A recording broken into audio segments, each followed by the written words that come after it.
Good morning and welcome to our SCI panel discussion.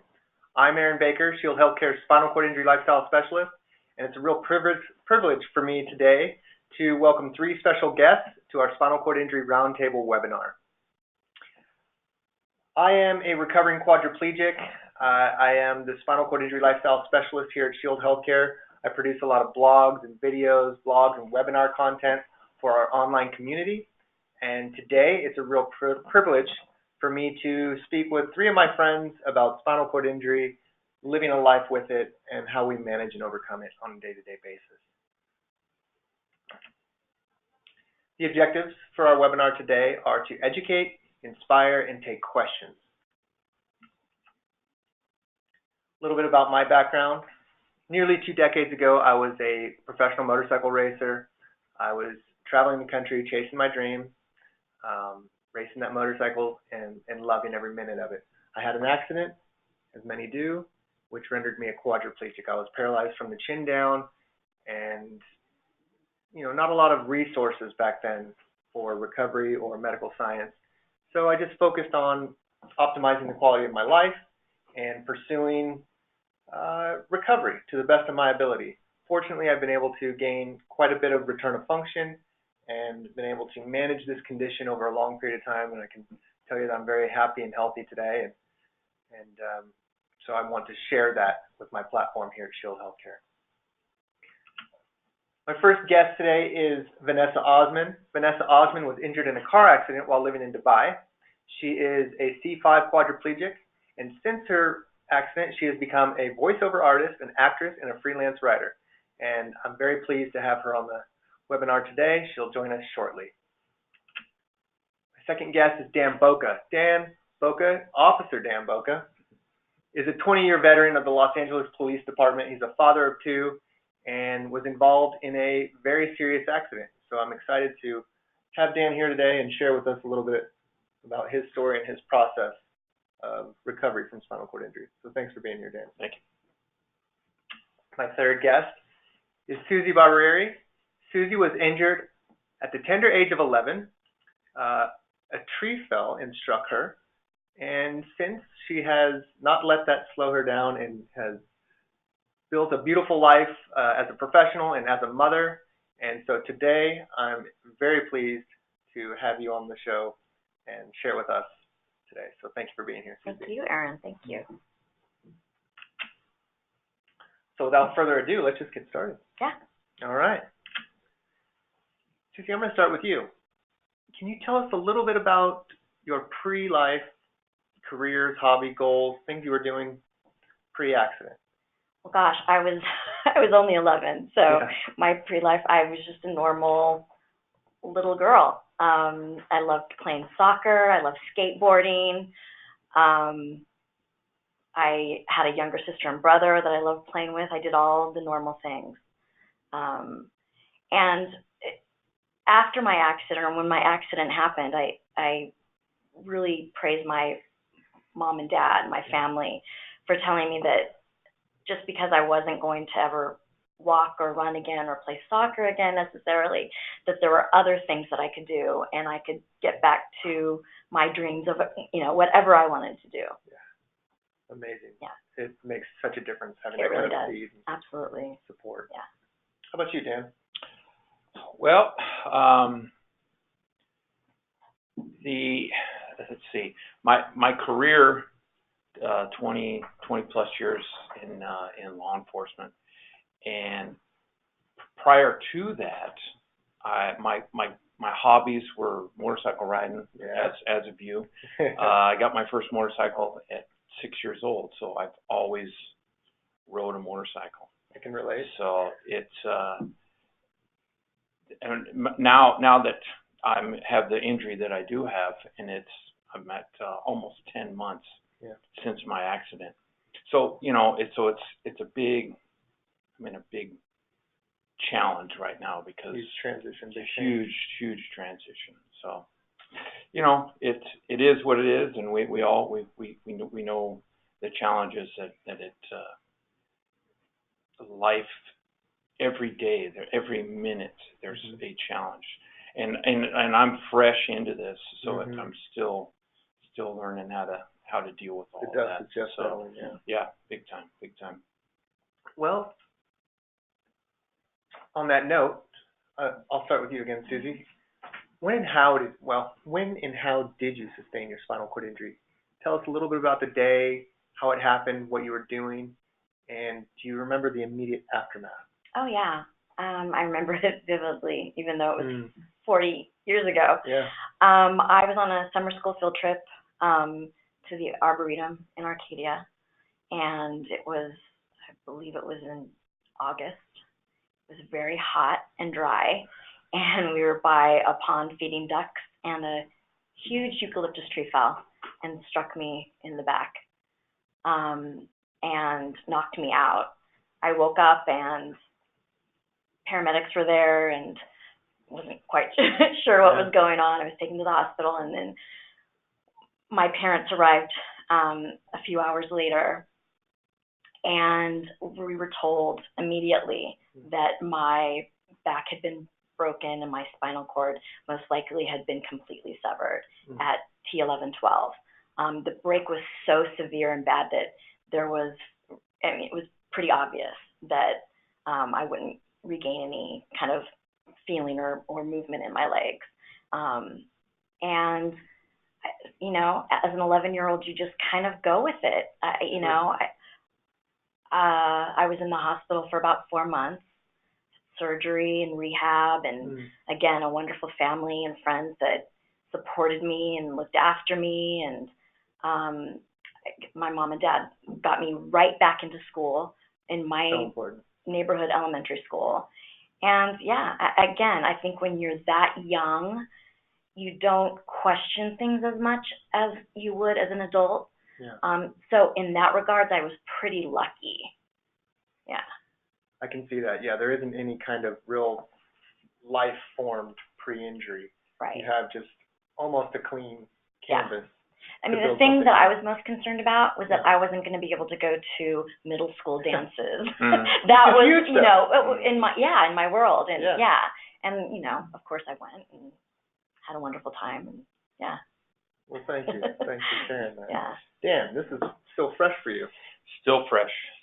May 23rd, 2017. Wow. The day that changed my life.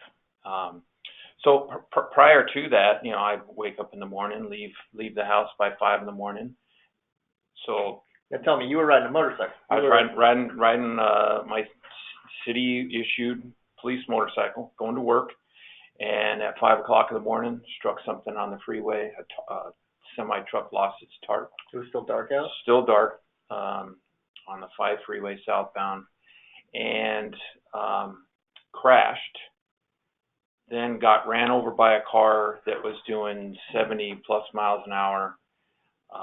Threw me down the freeway. Then another car ran me over, but stopped on top of me. So I got run over by 2 cars. You're just lucky to be alive. Oh, I am. I truly am. And I know that.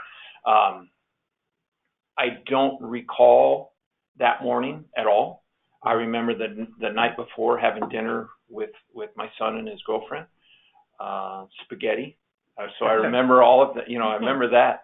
And then I woke up in the hospital a week later, Friday evening, and my daughter and girlfriend were standing next to me, and I had a tube coming out of my mouth, so I knew something bad went wrong. So it was life changing for sure. In an instant, for sure. Yep. Wow.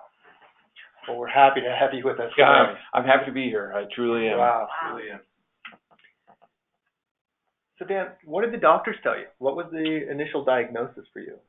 They said I broke 16 bones. So the worst being L1. I broke L1 vertebrae. They called it a burst fracture. Incomplete spinal cord injury, which when I was struck by the first car, they said my lower half was shifted to the left. So none of the nerves going to my left leg were affected. Everything to my right leg was. I can feel my leg, can't move it. So sensory nerves are fine, motor nerves are affected. They said it could come back, it could not. It's too early to tell. It's such a complex system. Yeah, exactly. They really don't know. Yep. And you learn so much in life on things that occur to you. So you start doing research on it. And now I know more about nerves than I've ever wanted to know about nerves. It's not something you wanted to learn about, but not you're becoming a student of the body and the process. Truly am. So, yeah. And for you, Susie? The initial diagnosis. What did the doctor say? I mean, because, like I said before, my break was so severe. I think my bone was kind of, and not to get too sorry, but the bone was completely out, and they said my spinal cord. You can imagine. I mean, a tree. Yeah. That's lucky it didn't crush you altogether. I mean, absolutely. Like Dan, I feel blessed that I'm here, that it didn't hit me in the head and kill me. Right. So 40 years ago, having a spinal cord injury is different than sustaining one today. A lot of the information they gave me is now antiquated. I mean, but it was basically the idea was, yes, you're never going to walk again. You're going to be in a chair for the rest of your life. Your longevity will probably be shortened. Your life won't be as long as a normal person. Mm-hmm. They were pretty dire in their, in how my life would be. Sure. There wasn't a lot of positive information for me. I found that later. Sure. And that's why I always tell people, you have to find your own way. Don't take what people tell you. Listen to the advice, listen to the tips, but you need to find your own way. You need to see what works for you. And luckily I did, and I met a lot of wonderful people along the way, spinal cord injury people who had been through it and who were able to teach me different ways than what I was taught through rehab. And you're kind of a pioneer. I guess I am a little bit. In today's world. Understanding of spinal cord injury and how to live with spinal cord injury. And I think it's so important that you're here sharing such a long road of life with spinal cord injury. We hear a lot of stories today of newly injured people and the latest and greatest, but hearing where you come from and you weathered all these phases of information, and as you said, it's antiquated now, and the stories are different, but you're really a part of that pioneering lifestyle with spinal cord injury, and you're living well. Yes, I have. I'm blessed. I've had a wonderful, active, healthy life. Well, that's all you can hope for. Yeah. That's what it's about. So, Dan, what was your acute rehab experience like? How long were you an inpatient? What was the quality of the information or the education you received as an inpatient? Inpatient, I was in the hospital for 3 months, just shy of 3 months. There was so much information. It was kind of like overload. There's a big difference. Overload information. I was just trying to deal with, how my life is going to be and what I'm involved in now. And they kept just every day they were hitting me with stuff. And it's like, wow, So fortunately, my family was around, so they could take in a lot of it too. Because I didn't, being new at all of this, when people start hitting you with all that stuff, it's like, wow. So it was good. I'd rather have, I guess, too much information than wanting more of it. Yeah. And like I said, my family was there, so they heard a lot more than what I was, absorbing in. The rehab was very good, very good. But it was daunting. It was three times a day we were doing stuff, and I was exhausted. But that's what you got to do. Absolutely. So, yeah. Well, I think we have a guest, our third guest, Vanessa Osman. is just joining us now. I believe so. Anyways, well, that's how it is sometimes. Fashionably late, but we're all here. So before we... Okay, here we go. Vanessa. Nice. All right. Welcome, B.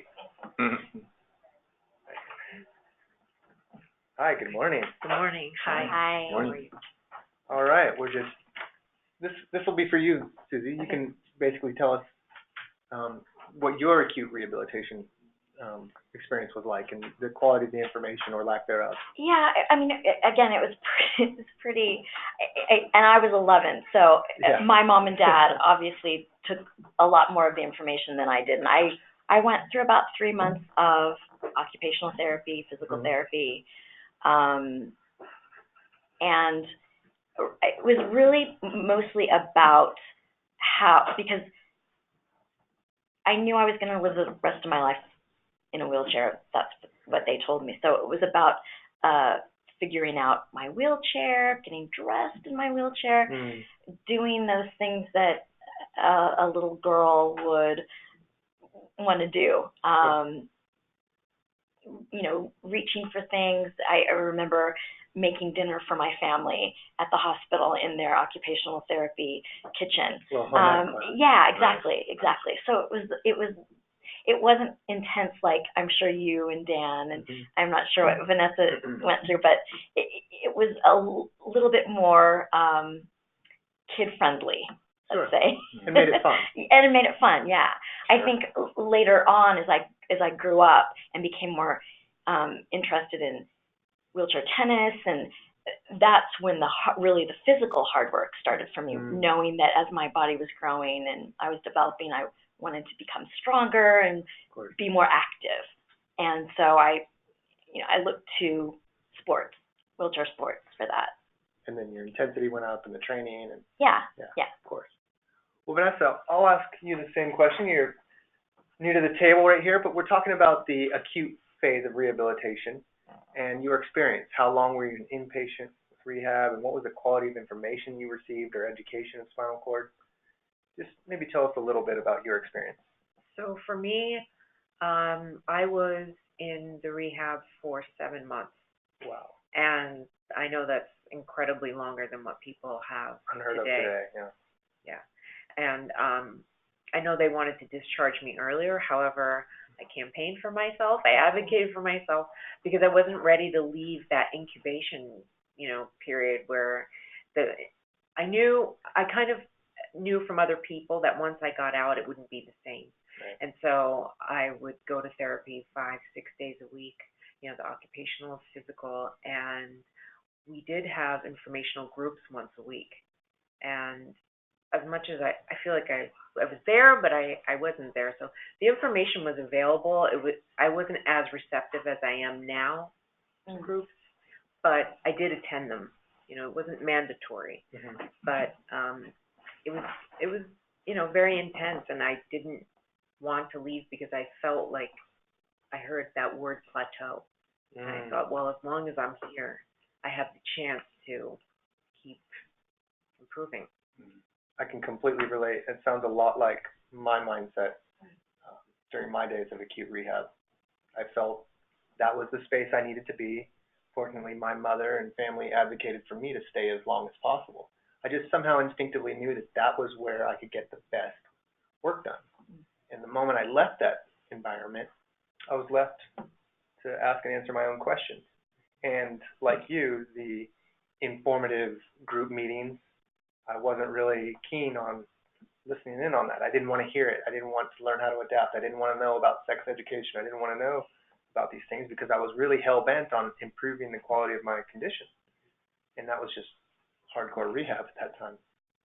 Thank you. I really relate to that. And the intensity. But I didn't want to cook in home ec. Yeah. I don't blame you. Yeah. I'm a horrible cook, by the way. So Vanessa, we'll start with you. Have you experienced any kind of return of function over the years? Like what, compared to the initial trauma, how has your body changed or improved? Well, initially, all I could do was a slight shrug of the shoulders. And, you know, it was expected at a C5, C6 level that, bicep, some more shoulder function, but I really wanted my wrists. And as much as they weren't interested in trying the E-stim, I begged. I got my way, and I did get some return in the wrist. Yeah. So it's not full, but it was something. And then for many years after, I attended physical rehab on the East Coast, and then when I moved to the West Coast here. But once I started doing some more intense and consistent therapy, you know, 3 days a week at core, hospital, and another university where they had the pool. Yeah. Then I started to feel more. So I had return of sensory and motor function. I mean, very little things, but for years there was that plateau. I hit that plateau, and I didn't have hope, really. I guess I lost hope for a period of time, but there was a shift at some point, and so that consistency showed me, oh wow, you know, like I am holding myself up. I'm feeling more in my arms. You know, I know when someone's stretching my ankle or my foot, and that was wild because, you know, who can tell you that that's going to happen? After all these years. After all, yeah. Wow. At least 7. That's incredible. That's the body doing what it magically does. Yeah. So amazing. How about for you, Dan?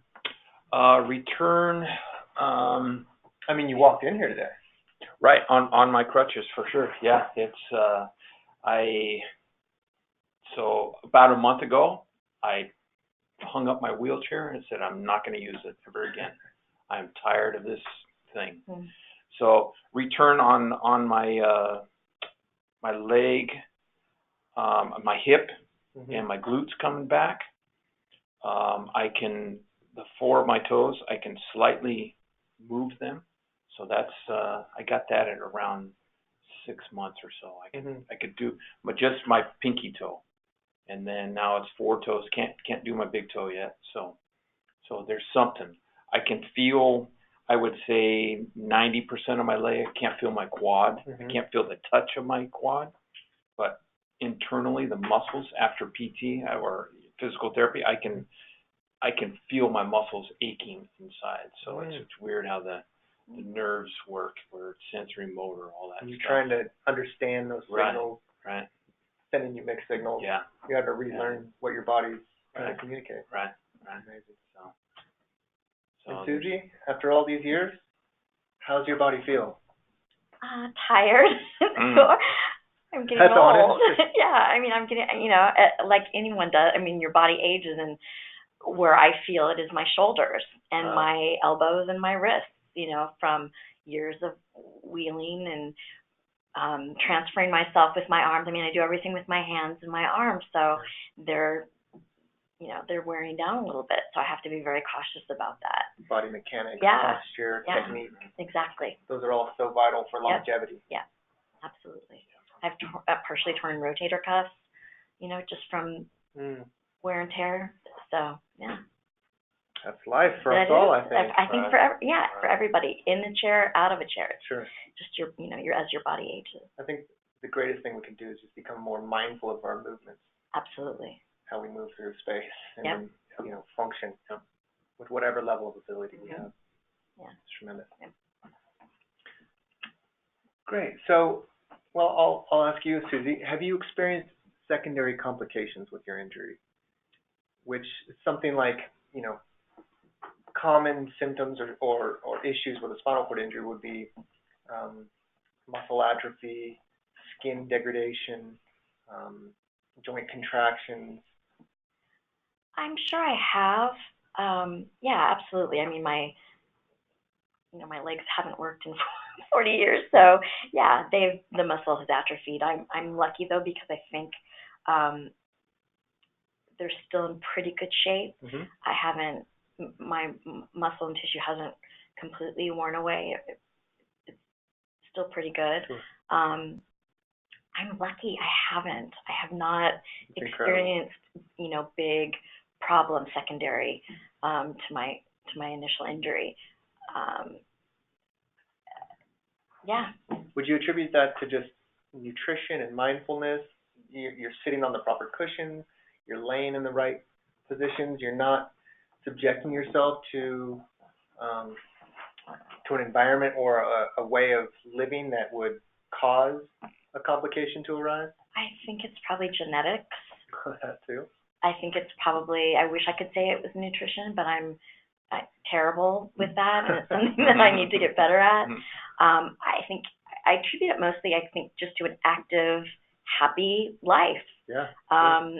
When you're active, when you're out, when you're doing things, when you've got dreams and goals, it kind of motivates you. And when you're moving your body and you're not living a sedentary lifestyle at home and feeling sorry for yourself, you're going to achieve wonderful things, and your body will maybe cooperate with you a little bit more.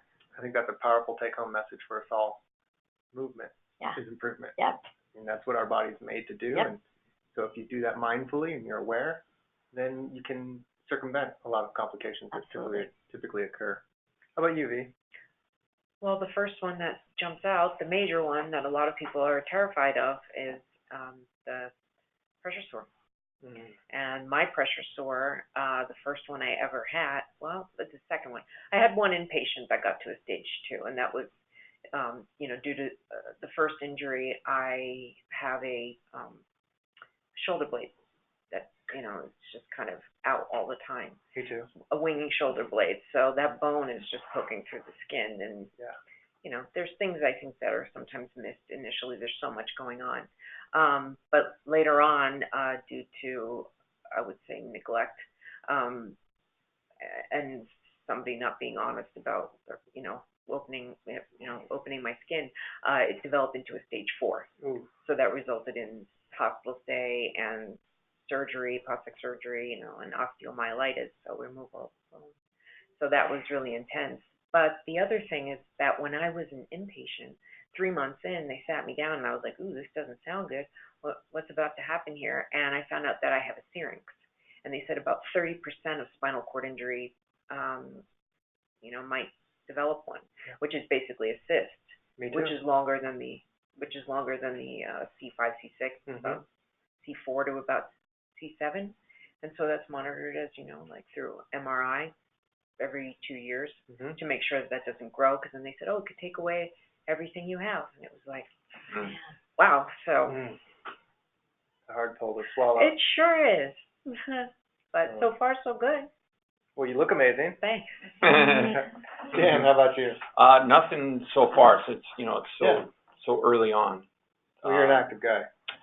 I think that what saved me through the accident itself is I constantly was working out prior to, It's very active. So, I'll be 50 this year, so I gotta stay fit, and I had that mindset, and the job that I do, it's you have to have a mindset of win, no matter what it takes. You have to win so you can go home every night. So, and that's I think that's just kind of ingrained in my head that so.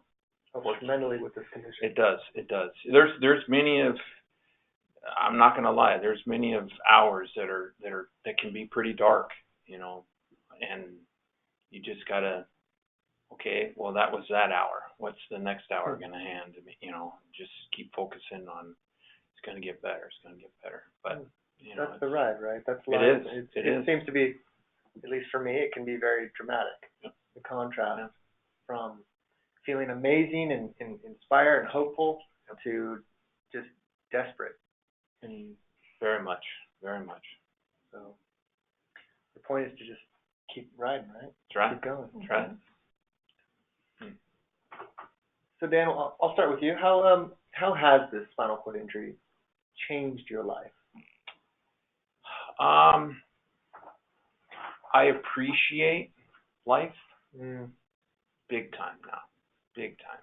Where, before, sure, I wasn't a negative person, doom and gloom type of thing. I was doing stuff. I was traveling a lot. So I truly enjoyed my life. But now, post-accident, it's like, wow, I knew where I was, and there's a whole week that's missing out of my life that I don't know what happened there. And that's hard, it's a mind game there. So it's like, wow, I really do appreciate that. Yeah, I got 3 good limbs, so thank God for that. So maybe he's got it in his plan that this one will wake up. So I appreciate it. That's a beautiful perspective. Yeah. And for you, Susie? Sorry, what was the question? How has the spinal cord injury changed your life? I think it has given me more empathy. Growing up disabled, being in a wheelchair, I think it just gave me a different perspective on how I viewed life and how I viewed people and different obstacles that came my way. I'm pretty stubborn, and so I think that just only, made me more stubborn to get things that I wanted to get done. I think it's made me a very, very strong person. Amazing. I love when this kind of adversity can really bring out that in a person, just the strength of their will. Amazing. Yeah. How does it change your life, Dee? Oh, well, it's slowed it down, but, not for the obvious reasons only, but, I just was going 90 miles per hour all the time. And I was so motivated, and when this, and so ambitious. Now I am, once again, kind of feeling that as much as I was before the injury. But I just, there's a whole new understanding of, what it is to be grateful and to be mindful. I've learned so much, and so, patience has a whole new meaning as well. And just learning and just also faith and trust too, because I had an inkling of it, but it wasn't really where it's at today. And it's, doctors can say what they want, other people can share their experience, but ultimately, I think, I just have to trust in the process that my spiritual path is going to lead where it's going to lead. And, as long as I put in the work, I hope to achieve the results that I want, but it's not all up to me. Beautiful. Well, I can say I, too, experienced a reverence for life that I had never known before, all the way down to a single breath. I did experience my own mortality, and so coming through that and into an awareness again really manifested a sense of gratitude, of which I hold as a mantra today. I'm grateful for this body. I'm grateful for this awareness. Now I have this opportunity to share. I have a voice. I have a body. And so despite the spinal cord injury, I am very thankful, and I have said it many times before, but I wouldn't change a thing. The injury has really shaped who I am today. So that's how I feel. Absolutely. Yeah. I could never go back and say, nope, don't let that tree fall. I would not be the person I am today. I would not have done what I've done had it not happened. Beautiful. Well, we'll start with you. Okay. You were so young when this happened. Yeah. How did the spinal cord injury change or affect your job or career at 11 years old? I know, at 11. Well, I had opportunities because of my injury, and that shaped my career. I was able to be on TV and do some acting when I was young, and absolutely fell in love with it, and decided that while I was not a very good actress, I really loved the technical side of making TV and making movies. So that's what I pursued. I went to UCLA. I got a job in the movie industry, and that was my career. And I have to say, I found the path pretty easy. And I'm not sure why. I had a lot of great mentors in my career, and people who looked out for me and were rooting for me. So that was fantastic, and yeah. We are the company we keep. Right. True. Great. Vanessa, what about you? Well, how did the spinal cord injury affect your job or the career the path you were on? Well, I have to say it kind of just took it all away. Yeah. Because I was living overseas and was getting into this entrepreneurial path. And after being in PR for a few years, and so that constantly had me running around on two legs, wearing all different hats and going here, going there, and traveling, flying out to different countries.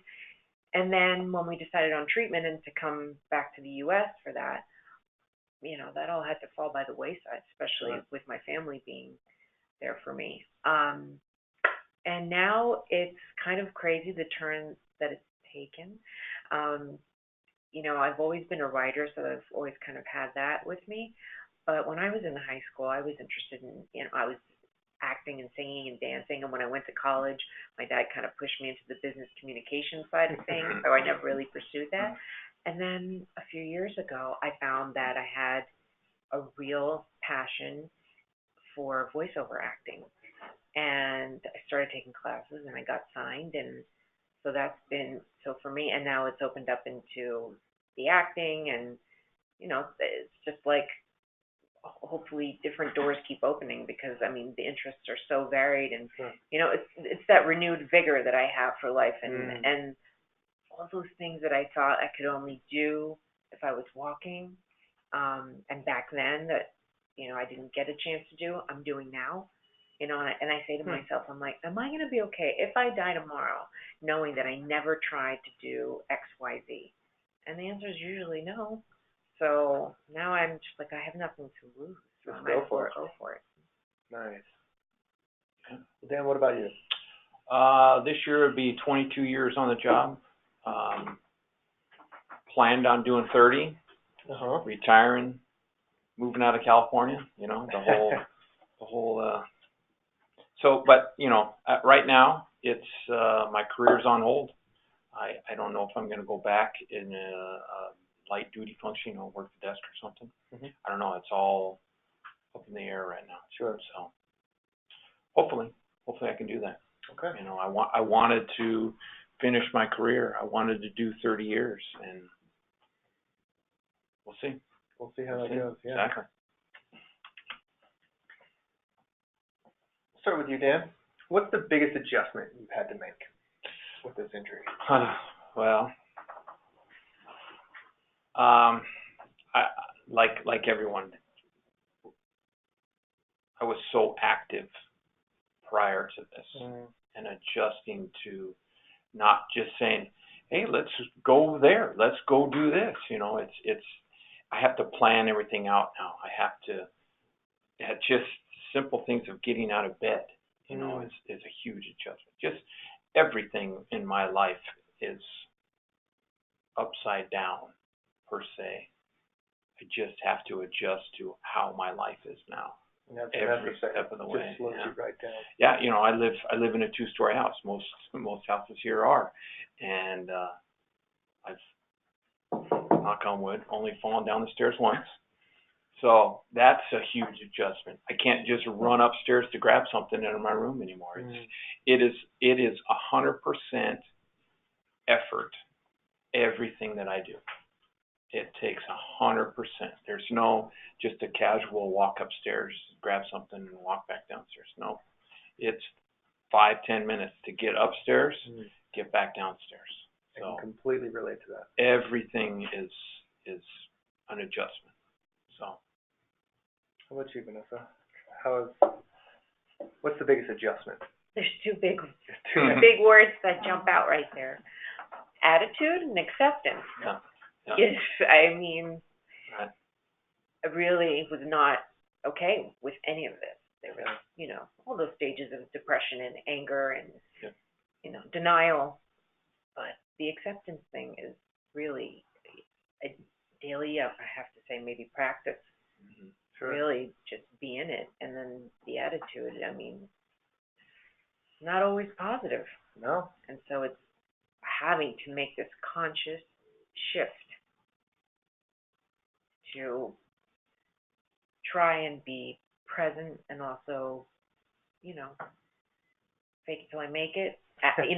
Really, right? Like act as if until I start thinking and the action starts changing.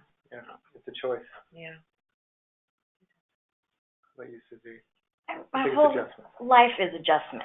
That's what you learn. You have to figure things out. You have to advocate for yourself. You have to adapt. You have to get other people to adapt with you, for you. So, yeah, every day there is an adjustment to be made. What kind of car is going to be right for me? How can I get into that building when there's no ramp and there's a couple steps? How do I get up to the 4th floor when the elevator's not working? So there's, it's constant. And it's now for me to the point where it's just part of my life. I don't have to consciously think about it anymore because it's now just my everyday reality. Sure. Yeah. Just your mode of operating. I think a big change for me was when I had my daughter, the 9-year-old daughter. So it was adjusting to how am I, as a mother in a wheelchair, going to care for this infant, care for her when she's a toddler, and continue to be the best mom that I can be to my daughter, right. From a wheelchair. And I have to say, I give a lot of credit to my daughter. It's great. It was very easy. Yeah. There were definitely adjustments and challenges that I faced, but you just figure them out. That's such a strong point. Every day, just as you're saying, 100% for everything, you are adjusting on the fly for every single thing you do throughout your life. You just get good at it. Yeah, you do. Right? Yep. Life doesn't get easier, or the injury doesn't get easier. We get better. Right. We have more tools. We have more experience. We're able to face these things because it's relentless. Right. There is no reprieve from the injury. So you have to get good. You have to get good at anticipating what you may come up against. Sure. Yeah. What your needs are. Yeah. Precisely. Well put. Dan, how have you overcome the fear of the unknowns with spinal cord injury? The future, as you mentioned before, you had kind of your life planned out. You had an idea of what you wanted to accomplish with your career and your life. But now it's much more vague.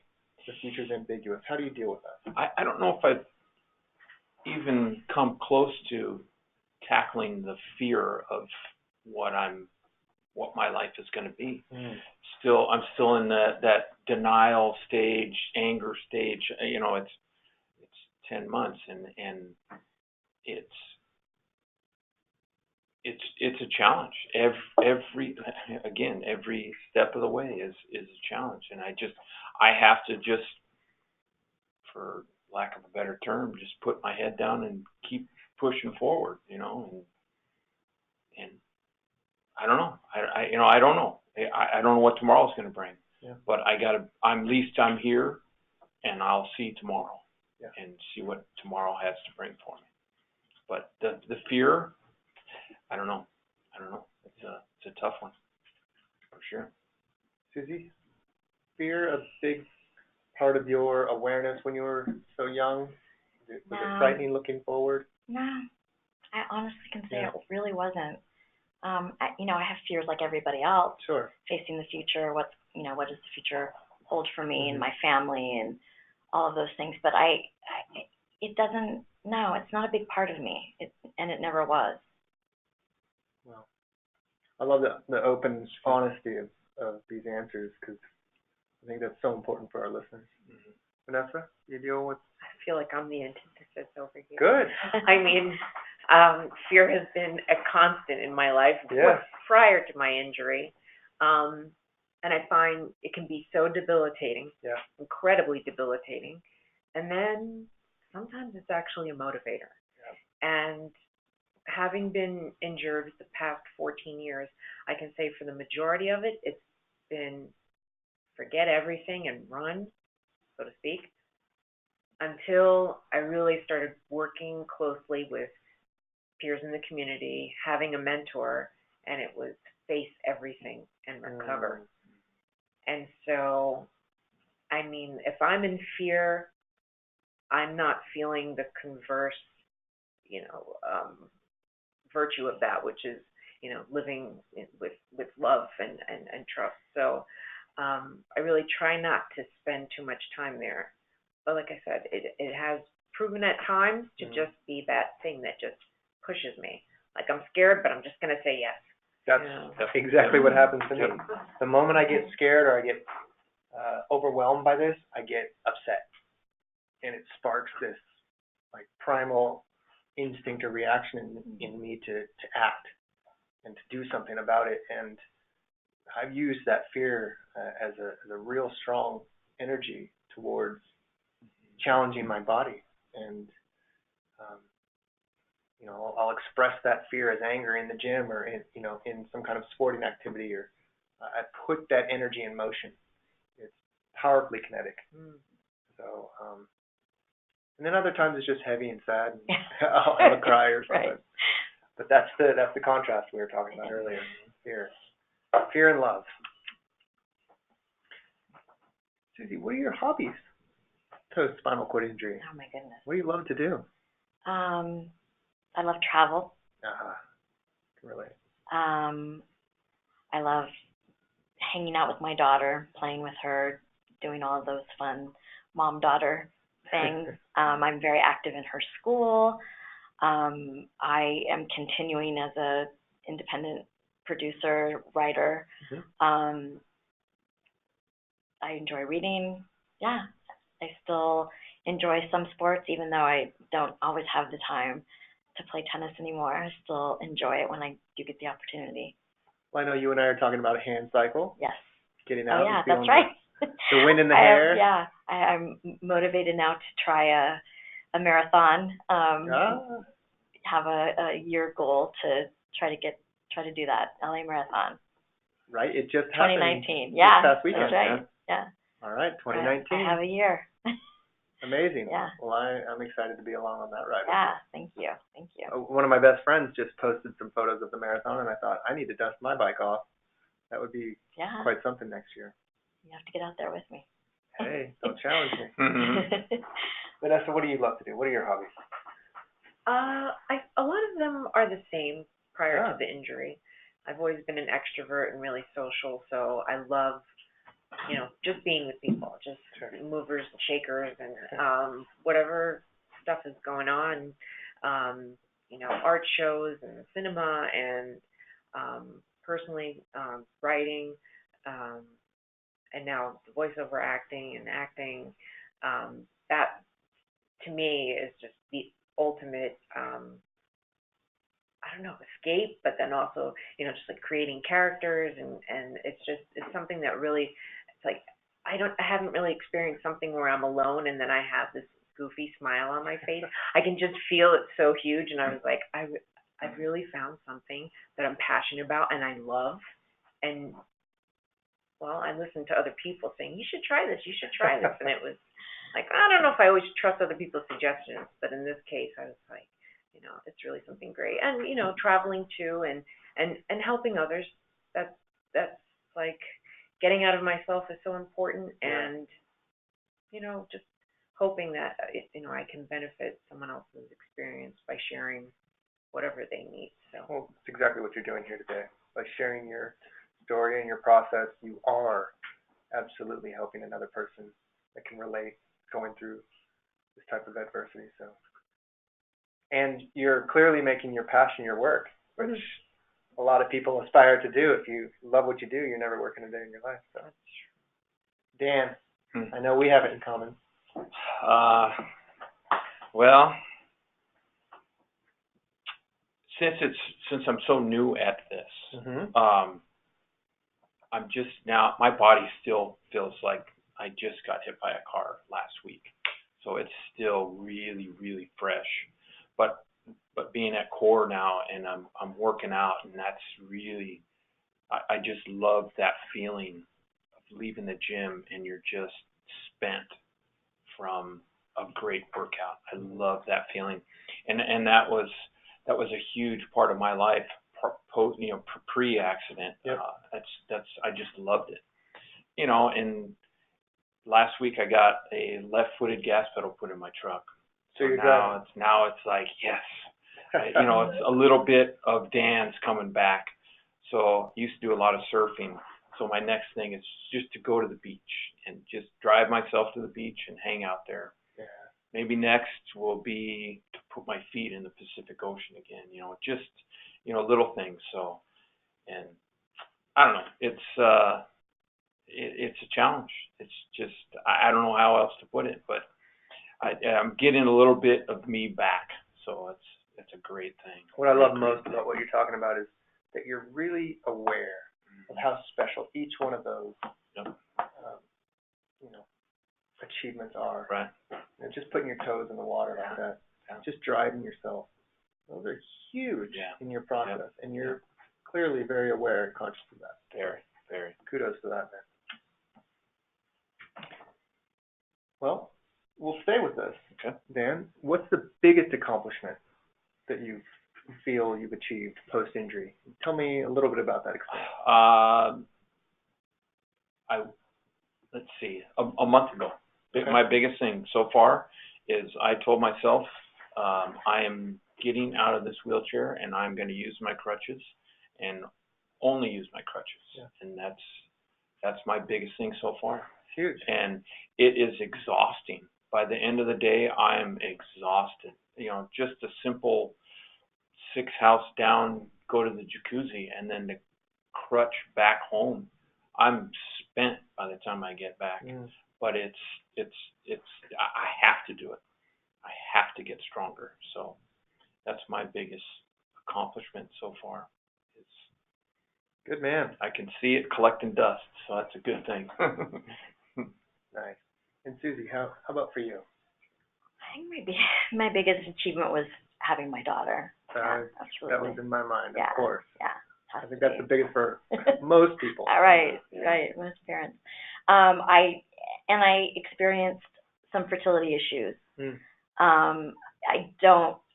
My doctor didn't believe, and I don't believe they were related to my injury. I think it had more to do with age because I waited a while to have a child. So that was a challenge for me. But we figured it out, and I have a beautiful daughter. Yes, you do. Amazing. It's a great thing. Vanessa, what would you say your greatest or biggest accomplishment has been? Well, at first I wanted to say the job and being signed and how exciting that was, to be. I think I felt like I was coming into my own and I found my passion, but I feel like just like I don't believe we only have one purpose. I believe we have many a purpose. Sure. It's the same with the job, that there'll be so many more things that I'm passionate about and that I am passionate about, and that will pan out professionally. But I think it's personally,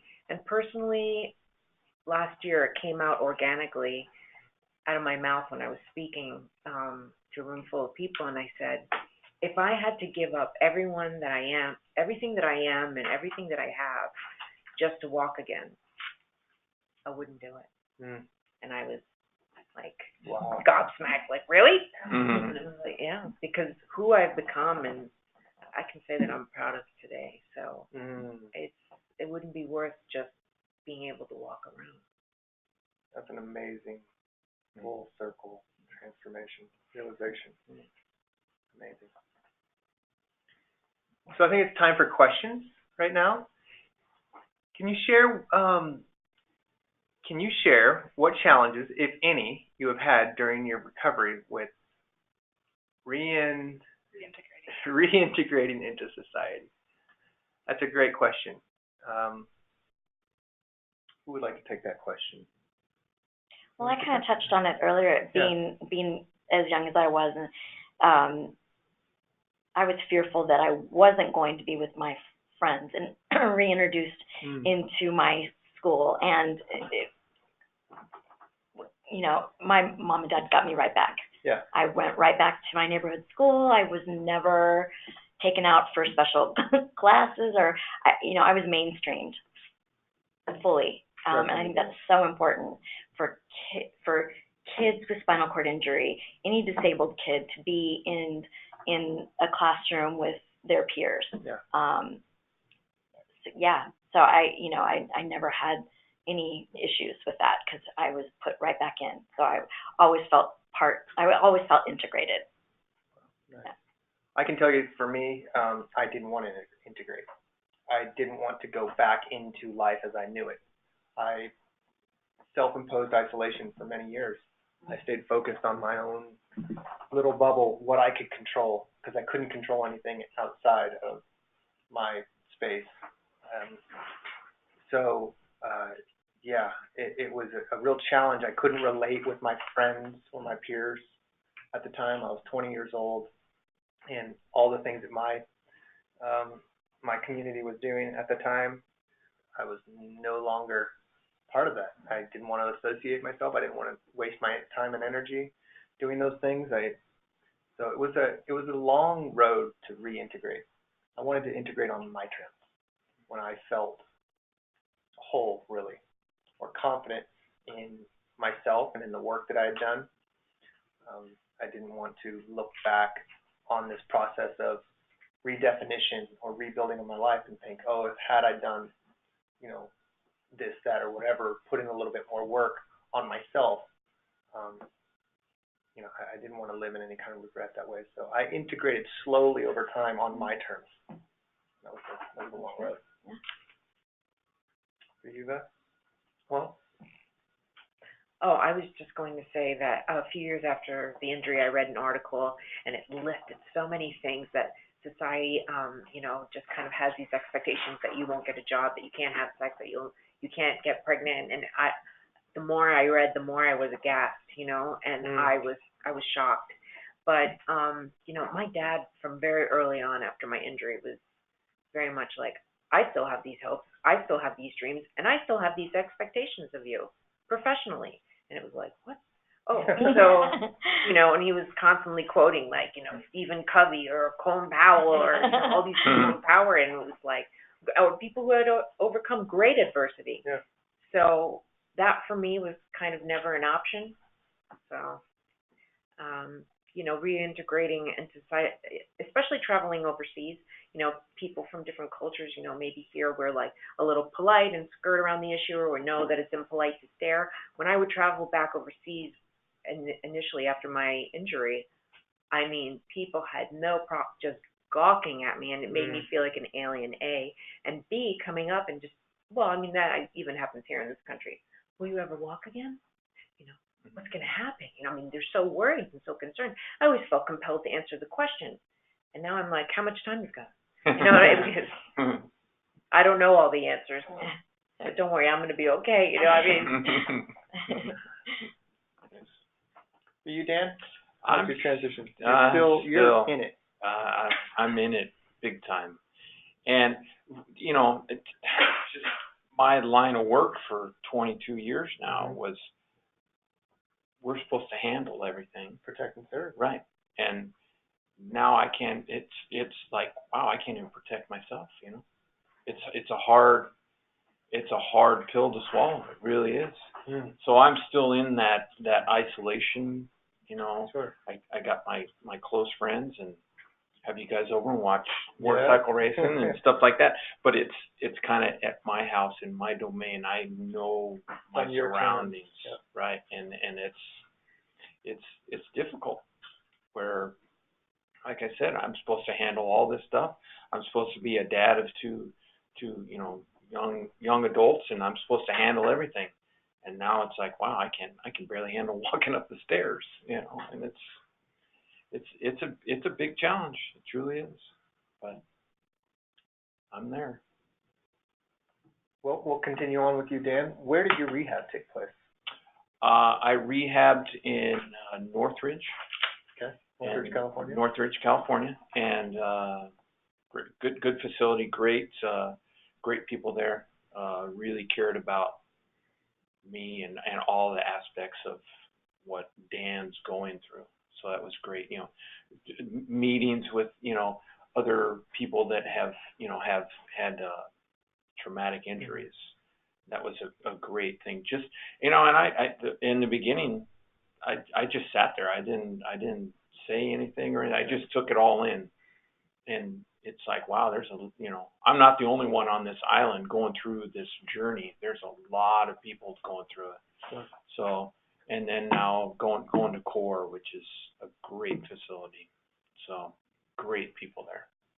Good man. Yep. Susie, were you local here in LA? Mm-hmm. Rancho Los Amigos is where They've been around quite a while. Yeah. Good organization Yeah. for there. They were at that time the preeminent spinal cord injury on the West hospital Coast. rehab. Yeah. If not the country. Yeah. Rancho. Vanessa, where were you doing your acute rehab? Well, I was in Dubai when the injury happened, so from there it was like, well, I think we might be going to Germany or Switzerland, and I was like, oh, that won't be even more insane. Yeah. But somehow I ended up at Kessler in New Jersey, which is where I spent the early part of my childhood and every summer.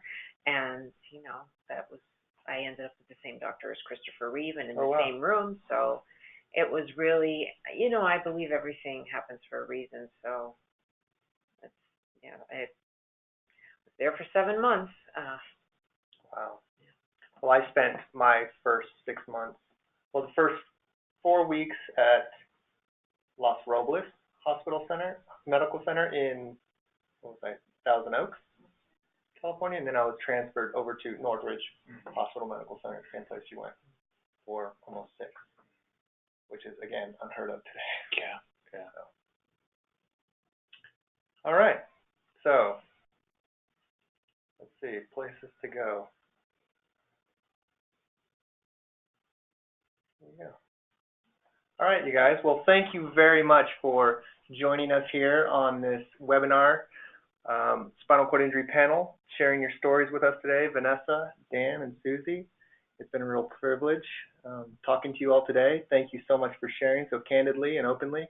I know that a lot of our listeners are going to benefit greatly just from sharing this way and relating to each other. So if you'd like to learn more and listen to this webinar again, you can find it on the shieldhealthcare.com website /spinal cord injury. Again, there's an Ask Aaron feature that you can reach out and ask me personally. You can leave comments. You can read other blogs and video content on this platform. So I invite you all to go online and join us here. And thank you again for joining us. So. Thank you. Thank you. Thank you very much. Thank you.